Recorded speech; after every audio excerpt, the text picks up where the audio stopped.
महाशिव पुराण विद्येश्वर संहिता अध्याय 1। शीर्षक शिव पुराण का महात्म्य और श्रवण की महिमा। विस्तृत कथा लगभग 2000 शब्द। प्रस्तावना। महाशिव पुराण के प्रथम अध्याय में ऋषि सूत जी नैमिषारण्य में उपस्थित ऋषियों से कहते हैं, हे महान ऋषिगण, आप सभी का सौभाग्य है कि आप शिवजी की महिमा जानने के लिए तत्पर हैं। शिव पुराण एक ऐसा ग्रंथ है जो समस्त वेदों, शास्त्रों, स्मृतियों और अन्य पुराणों का सार है। यह न केवल भक्ति का मार्ग दिखाता है बल्कि आत्मा को मोक्ष की ओर भी ले जाता है। ऋषियों ने पूछा, हे सूत जी, कृपया हमें बताइए कि यह शिव पुराण किसने कहा, किसने सुना और इसके श्रवण से क्या फल प्राप्त होता है।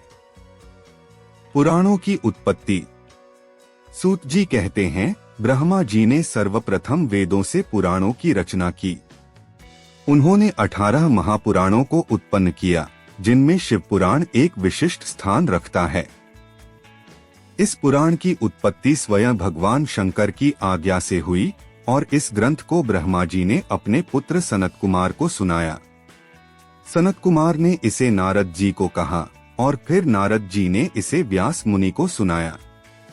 व्यास जी ने इसका विस्तार करके इसे सप्त संहिताओं में विभाजित किया। शिव पुराण का महत्व। सूत जी कहते हैं, शिव पुराण को जो भक्त श्रद्धा से पढ़ता या सुनता है वह सभी पापों से मुक्त होकर शिवधाम को प्राप्त करता है।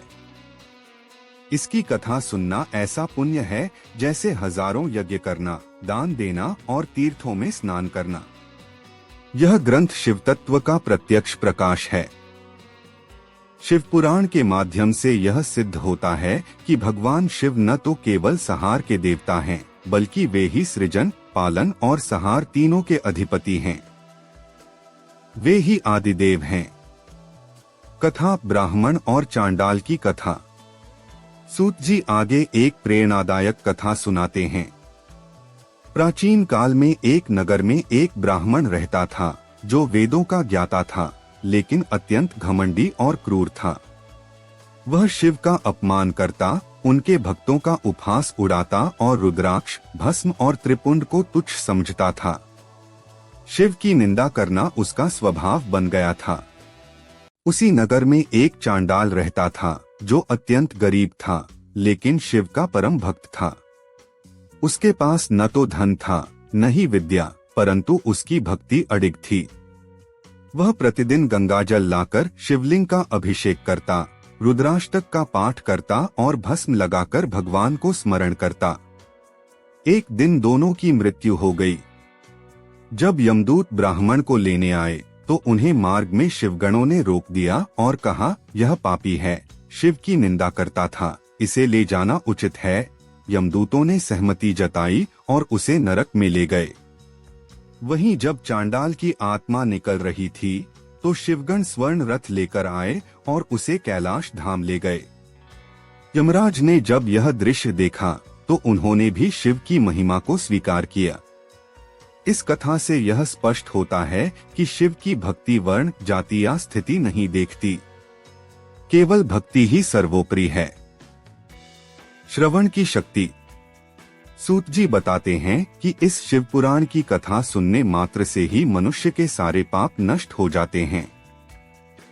उन्होंने एक और कथा सुनाई। एक बार एक शिकारी जंगल में गया।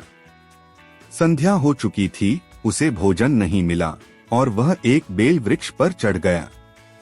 उसे ज्ञात नहीं था कि उस वृक्ष के नीचे शिवलिंग है। रात भर वह पत्ते तोड़ता रहा जो शिवलिंग पर गिरते रहे। अनजाने में ही उसने एक रात्रि शिव की पूजा कर दी। अगले जन्म में वह शिकारी एक राजा बना, नाम था चंद्रसेन। वह शिव भक्त था और अपने राज्य में धर्म की स्थापना की। यह अनजाने में हुआ एक छोटा सा शिव पूजन उसे राजपद और मोक्ष की ओर ले गया। शिव नाम का प्रभाव। सूत जी ने शिव नाम जप की महिमा भी बताई। नमः शिवाय इस मंत्र का स्मरण करने मात्र से ही भक्त के पाप राख की तरह जल जाते हैं।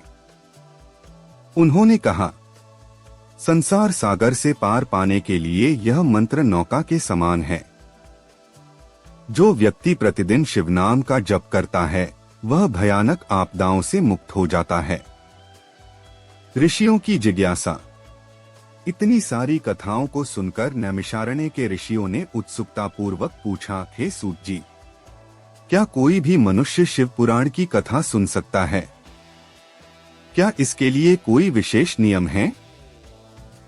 सूत जी ने उत्तर दिया, जो भी श्रद्धा और विश्वास से इसे सुनता है उसे इसका फल अवश्य प्राप्त होता है। चाहे वह ब्राह्मण हो या शूद्र, स्त्री हो या पुरुष, गृहस्थ हो या सन्यासी, यदि वह मन, वाणी और कर्म से शुद्ध है तो वह शिव पुराण के श्रवण का अधिकारी है। शिव पुराण का स्वरूप। सूत जी ने कहा कि शिव पुराण केवल कहानी नहीं बल्कि ज्ञान, विज्ञान, तत्वमीमांसा और भक्ति का अद्भुत संगम है। इसमें कर्मकांड, तंत्र, योग और ध्यान से जुड़ी समस्त विधियां भी वर्णित हैं। इसके प्रत्येक श्लोक में शिव तत्व छुपा है। यह केवल धार्मिक ग्रंथ नहीं, आत्मा को ब्रह्मा से मिलाने का साधन है। निष्कर्ष श्रवण का फल। सूत जी कहते हैं, जो मनुष्य एक बार भी श्रद्धा से इस शिव पुराण को पढ़ता या सुनता है वह जन्म जन्मांतर के पापों से मुक्त हो जाता है। जो इसे दूसरों को सुनाता है वह यज्ञों से भी बढ़कर पुण्य प्राप्त करता है और जो श्रद्धालु इसका प्रचार करता है उसे शिव की विशेष कृपा प्राप्त होती है।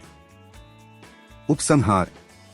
विद्येश्वर संहिता का यह पहला अध्याय हमें यह सिखाता है कि शिव की भक्ति वर्ण, धन, शिक्षा या सामाजिक स्थिति नहीं देखती।